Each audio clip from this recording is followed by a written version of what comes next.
to sa lipunan. Oo. Isang matibay na desisyon na ginawa ng Korte Suprema. Pero pagkatapos ng 30 taon, 50 taon, babaguhin yung landmark na yun eh. Pero merong isang desisyon na gagawin para baguhin yun. Opo. Isang panibagong landmark. Gagawin niya ngayon. We are reversing that landmark decision. Isa sa mga desisyon na yan, ibigyan natin ng paghalimbawa. Ayun, kaya pala. Merong mga naunang desisyon, siguro 30-40 years ago. Opo. Naalala mo yung isang relihiyon na kung tawagin ay Saksi ni Jehovah.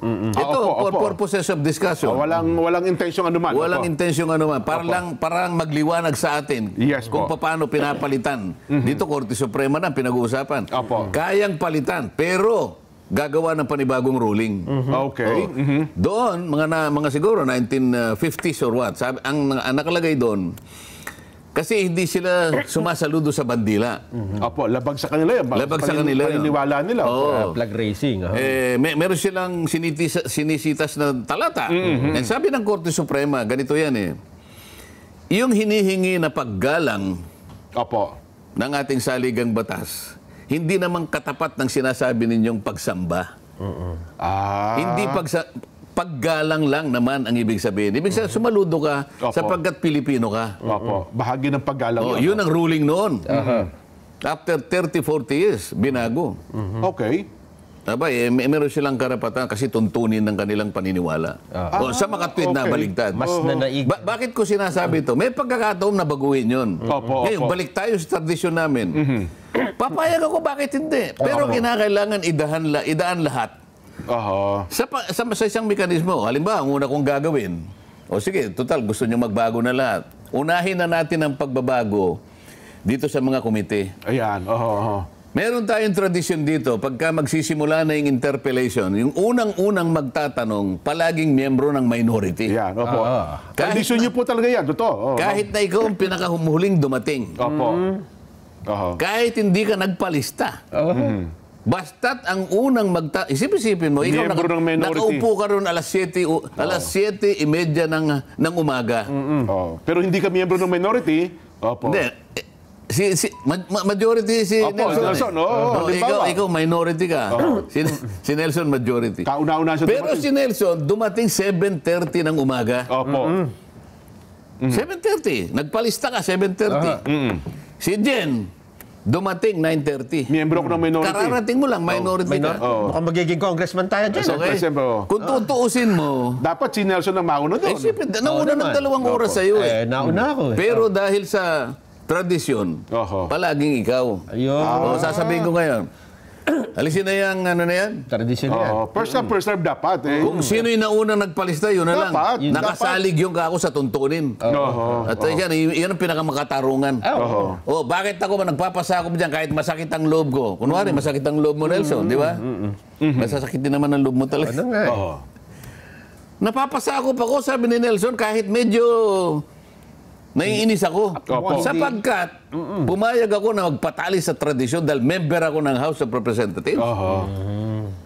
Gusto nyo tanggalin na natin yan? Tanggalin na natin lahat yan. Kasi ngayon, kung kahapon ng komentaryo namin, ang banggit namin, meron talagang mga tradisyon na hindi talaga akma ngayon. Well, kung ganyan pala ang rules ng Kongreso, gumawa sila muna ng paraan. Paraan na para maalis ang tradisyon na yan. Tingnan mo, halimbawa, ikaw naman, Jen. Congressman Jen Subarjaga. Nagpalista ka, nag-deliver ka ng privilege speech. Siyempre, may interpellation yan. Biglang nagpalista ito. I-interpellate ko yan. Kunyari, hindi kayo magkabalahibo, no? Kasi inupakan mo yung inupakan mo yung distrito niya. Siyempre, tatayo ito. Ngayon, ikaw naman, gagamitin mo yung tradisyon. Gagamitin mo yung tradisyon. Bigla kang umupo. Hindi ka na sasagot sa anumang katanungan. Hindi ka na mapipilit natanungin ka pa ni Nelson. Tradisyon yun eh. Pag umupo na, hindi na pwedeng pilitin patay. Yun ang unwritten rule. Kapag umupo, yung taong nag-deliver ng privilege speech, kahit ano pang gawin mo. Wala na. Kahit pumunta ka pa sa speaker, wala kang magagawa. Tradisyon yun. Hindi ako pinayagang magtanong sa kanya. Nakakaintindihan tayo siguro. Ngayon, sabi ng Vice President, tayo, ang pinag-usapan natin, level lang ng congressman. Di ba? Opo. Kung tutusin, sa tingin ko, mas mababa naman tayo kaysa sa Vice President. Okay. Sabi ng Vice President, Madam Chair, I forgo my opportunity to defend the budget of the office of the Vice President by question and answer, and instead, I will leave it. I will leave it to the House of Representatives to decide such a proposal as presented. Ayun. Ang ibig sabihin niyan, parang umupo siya. Ayun nga. Ayaw ko na pong idepensa. Ayun nga. Hindi mo ba igagalang yun? Pati ba naman yun, hindi mo igagalang? Pangalawang Pangulo ng ating bansa. Sinabi niya, bahala na po kayo. Pati ba naman yun, hindi mo pa igagalang? Ayun. Eh kung yung umupo kung tutuusin mo may pagkabastos yun dyan. Bakit ka mo? Ni walang kasagot-sagot, biglang umupo pero hindi mo mapipilit na bumalik doon. Hoy, bumalik ka doon, may tatanong ako sa'yo. Nag-privilege speech ka, inupakan mo ako, tapos bigla kang uupo. Hindi ba kung tutuusin may pagkabastos yun? Mali nga naman yun. Kasi alam mong tatanungin ka niya. Opo. Medyo mahihirapan ka sa mga tanong niya dahil hindi naman kayo magkabalahibo Ang gagawin mo ngayon, uupo ka na lang na basta. At pangiti-ngiti ka pa. Ayun. Pangiti-ngiti ka pa Pangisi-ngisi pa. Pero wala kang magagawa dahil tradisyon. Ayun. Ngayon, paano ngayon? Tanggalin na natin lahat ng mga tradisyon na yan? Dapat siguro, Kong. Kasi mukhang hindi na akma. Gaya ngayon. Ang komento nga namin kahapon sa isang simpleng tradisyon noon, na marami na pong tradisyon talaga na hindi na nasusunod sa kasalukuyan, Kong. Baka naman yung tradisyon sa Kamara na ginagawa nyo dati, baka kinakailangan na rin baguhin sa mga susunod pa. Pero merong formal na ceremony. Mayroon pa lang mga proseso, madali naman gawin. Halimbawa, nagpulong-pulong kami. O sige, dahil sa mga huling mga pangyayari sa ating buhay, huwag na natin sigurong igalang ang opisina ng Pangulo at saka pangalawang Pangulo. Subject for questioning na rin dapat sila, di ba? Hindi ba? Hindi. Ganito, parang hindi na tama. Kunwari, ganun. Kailangan pagtatanungin na rin natin ang opisina ng Pangulo. Kasi sa mahabang panahon, hindi nga natin na itatanong. Halimbawa, nag-usap-usap kami. Huwag na nating isang alang-alang yung paggalang, yung kaukulang paggalang, pagtatanungin natin. Gagawa tayo ngayon ng isang ceremony sa plenary yan. Merong mag-move. Mr. Speaker, I move that the time-honored tradition of refusing to ask questions in deference and respect to the office of the President and the Vice President, we have to set aside that tradition. Because it is inconsistent with the provision of the Constitution, particularly public office is a public trust. Halimbawa, ganun. Yun ang linya. Debate ngayon. Debate. Pagkatapos ng debate, pagtalunan natin ngayon, those who are in favor of disposing the time-honored and well-kept tradition of the House since time immemorial, say aye. Ay, Ay. Mahina. Yung nay, ayaw ka. Walang mangyayari. Pero kung malakas yung ay, tapos ang tradisyon. Ayun. Hindi yung nandito lang kayo. Sino ba kayo dyan? Committee lang tayo? Kayo ba? Kayo ba ang kabuuan ng House of Representatives? Para hatulan ninyo kung ano yung mabuti sa atin? Well, ako ang dapat din nating mapalutang dito, yung binanggit ninyo, wag natin tignan yung tao, kundi ang dapat natin tingnan ay yung tanggapan. Oo nga, kasi siminate, sabi nila. Siminate like. Sabi ko, you may not like, sabi ko din, you may not like the person occupying the office. You may not want her presence here. You may not want the kind of answers that she provides to you. But you have to respect the office of the Vice President. Yun ang dapat na lumutang sa bahay. Iba yung tao na nag-occupy, iba yung opisina. Yun ang hindi nila maintindihan Yung Pangulo ng Pilipinas, si BBM. Kung ayaw mong igalang si BBM, bahala ka sa buhay mo. Pero yung opisina na yun. Bilang Pangulo ng bansa, yung tanggapan Pangulo ng bansa. Tama. Anong klasikang mamamayan, hindi mo igagalang ang opisina ng Pangulo? Opisina ng pangalawang Pangulo. Kaya nga sabi ko sa kanila, we are defined by the traditions that we proclaim and that we keep. We are supposed to be honorables. Why do you think you are supposed to be called honorables when you cannot even honor the traditions that we keep since time immemorial? Mabuti na lang, walang sumasagot. May sumasagot doon, parang kung sino-sino lang. Bubulong-bulong na lang po yung iba. Natabig ko pa yung isa. Umalis ka nga rito at hindi mo alam ang pinagsasabi mo. Seryosong pinag-uusapan doon, bigla na lang siyang papasok doon eh. Huwag ka naman papasok ng alanganin na gano'n. Mahalata ka naman na parang nag-aagaw atensyon ka lang. Kung saan nagkakagulo, bigla kang papasok. Alam niya kasi close sa inyo. Barkada niyo naman yun. Alam ko naman yun. Kaya lang, kung minsan, yung pasok niya mali. Ayun, opo. Kasi ngayon, viral na rin kayo sa TikTok ko nga. Kasi di ba, Sheminette, yung iba. Yung sa inyo naman, Yuminette. Yuminette. Opo, Yuminette. Yun ang viral. Kaya natutuwa din naman kami. Kahit pa ganun viral. Ay, nako. Anyway, Kong, napakarami nating di pangkaraniwan na nakasubaybay ngayon sa atin sa social media. Teka muna, napabayaan mo yung ating mga nakasubaybay na naghihintay sila ng tanong mo. Mas gusto nila makinig ngayon. Mas gusto nila atang pakinggan kung ano mga gusto nyo sabihin, Kong pero teka lang, bago lang tayo magtanong, kasi nga naman, ang report din naman ng COA kung ang pinagbabatayan, hindi ba dapat din namang ipaliwanag ng anumang tanggapan? Huwag na natin tingnan yung pangalawang Pangulo, yung mga report na nakita ng COA, Kong. Mabuti. Mabuti na itanong mo yan. Kaya nga bumalik ako Nung pagkatapos nung alingas-ngas ng umaga, na umabot ng halos katanghalian na yun nung maipahayag ko na yung aking sentimiento, bumalik ako sa opisina ko, medyo malayo-layo yung RBM kasi dyan Kakain ako kasi hindi ako makakain sa meeting So doon na ako kumain. Pero actually, konti lang ang kinain ko Nandun pa rin kasi yung pagkainis Pero kumain naman ako. Tapos, naalala ko na meron pang naiwan dun sa COA. Sabi ko, sige kako, balik tayo ron sapagkat naipalista ko yung pangalan ko. Mabuti din naman yun para sa ganon. Kasi nga, yung mga lahat ng tanong na gusto nilang itanong ay nakabase doon sa tinatawag na intelligence and confidential funds. Yes po.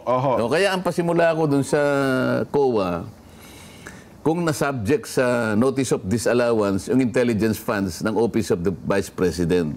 Opo, sabi niya. Pero ang gusto ko sanang mapansin ng mga kasama ko, ang kauna-unahang layunin ko doon para mapansin ng mga kasama ko Opo. Pangalawa, yung nakikinig na taong bayan, maunawaan din kung bakit ganun yung pagtatanong ko. So, nung tinanong ko siya, na-cover nga po ng notice of disallowance. So, tinanong ko, what is the nature of a notice of disallowance? Kaso hindi niya masyadong maunawaan. Ang gusto ko lang isagot niya, ang notice of disallowance hindi final. Opo. Ang notice of, halimbawa, kasi yung notice of disallowance, halimbawa yung ahensya mo din, meron kasing mga parametro may mga standards kung paano mo gagamitin yung pondo. Pag nakita nila may konting lisya doon, halimbawa, ano kasi yun irregular, ano yan IUEEU. 5 mayroon pala. Yung I, irregular. Okay. Yung U, unnecessary. E, extravagant. Another E, excessive. Tapos ano yung U? Kako pa sa kanya unnecessary. Hindi, sinabi mo na yun unconscionable. Ay, opo. Yes po. So, ito yung minamarkahan. So either irregular, excessive, unnecessary, unconscionable, blah blah blah, malalagay ka sa notice of disallowance. Ngayon, sabi ko, nasaan na ang estado niyang notice of disallowance? Ito pong notice of disallowance na ibigay na po namin sa management. Ibig sabihin, Office of the Vice President noong August 24, 2024. So, kailan lang, di ba? Bago lang po. Meron po siyang 6 na buwan para sagutin ito. Isipin mo, 180 days. 6 months pala yan. Sa makatwid, yung Office of the Vice President, pwede siya sumagot hanggang Pebrero 2025. Hindi pa siya nag-submit ng sagot kasi meron pa siyang plaso na 6 na period 6 na buwan. O ngayon sabi ko sa kanya, Yun bang notice of disallowance contestable? Yes, sir. Ayan, oo naman. Yan bang kakong notice of disallowance appealable? Nagtalo pa kami sa kasi po yung appeal, alam ko na yung appeal. Pag appeal, kunyari, dito sa inyong unit, Opo. dinismiss nyo, mag-a-appeal siya sa commission proper, appeal ang tawag.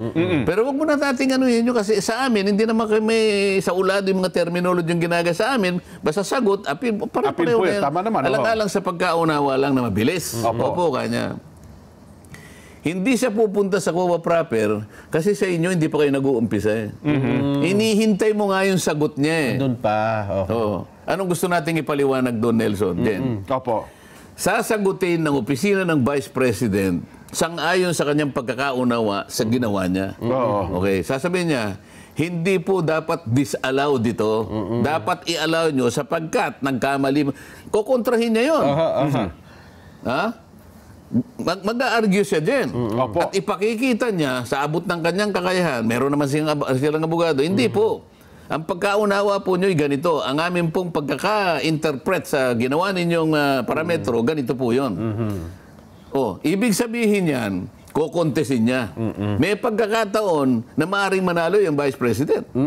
Pwede niyang palitawin. Kasi kung minsan, hindi nakita ng auditor lang yun. Tama. Auditor lang yun. Kung minsan, walang abogado sa unit niya kung halimbawa lumitaw na tama yung Office of the... Sa akin lang naman Ano ang ating gustong palabasin dito?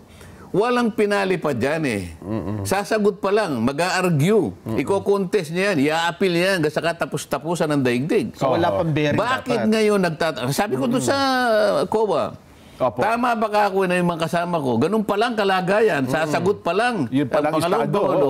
Tama ba ka ako nung nakarang isang araw na pinasimulan itong hearing na to, ang mga kasama ko rito ay naglululundag. Nagalit pa yung isa Hindi po naglulundag. baka hindi naman si Tagalog masaya. Ang ibig ko lang sabihin, nag-uunahan pa kayo na pagdamba sa opisina ng Vice President. Gusto nyong magunahan kayo samantalang kayo po naghihintay pa kung ano po ang isasagot ng pangalawang Pangulo. Hindi po nyo kami papayuhan? Payuhan nyo po kami. Kasama na ako doon. Payuhan nyo kami. Sabi niya, hindi daw... Kailangan ko bang magtatanong na ngayon o hindi? Because if I do that, I will be more popist than the Pope. Hindi ko po masasagot kasi po, kayo po hindi nga, payuhan mo lang kami. Ayaw magpayo. Payuhin mo kami. Dapat na ba kaming magtatanong sa gayong ikaw, hindi mo ba pala natatanggap yung argumento at pagsagot ng pangalawang Pangulo?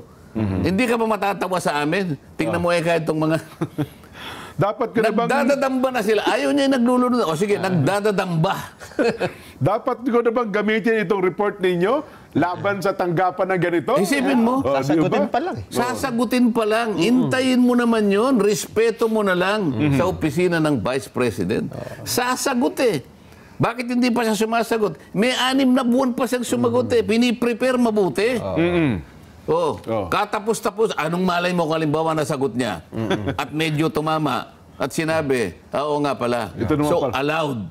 So, wala na yung, mamamatay na yung notice of disallowance. Kasi allowed Naipagtanggol niya yung sarili niya. Ngayon, bakit ka magtatatanong ngayon? Ba't ka maglulundag?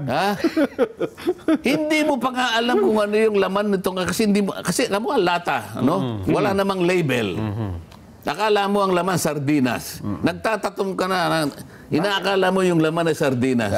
Bagoong pala. Bakit maalat yung sardinas? Hindi mo nga alam kung sardinas. Nakuha mo ibig ko sabihin? Tama po. Kaya ako ginanon ang pagtatanong para lang maipadama ko sa aking mga kasama. Mga kasama, parehang masyado tayong adelentado. Kaya nga ako'y nagpakababa na rin. Sabi ko doon sa COA. Payuhan mo nga kami. Pati ako isama mo na ron. Payuhan mo ako. Ayaw naman niya akong payuhan. Opo. Mukhang... ay, nako. Nung narinig ko nga yun, doon ako naunawaan mo, di ba? Yan ang sinasabi ko. Naunawaan ko Sabi ko, ganun palang sitwasyon. Yun palang proseso. Kasi kung hindi kayo nagsalita, ang imahe dyan, merong katiwalian, merong... Parang pinagtatakpan. Na hindi sinasagot. Kasi nga mayroon ng notice eh. Paano kung halimbawa, humaba itong usapin na to? Halimbawa, nakaharap yung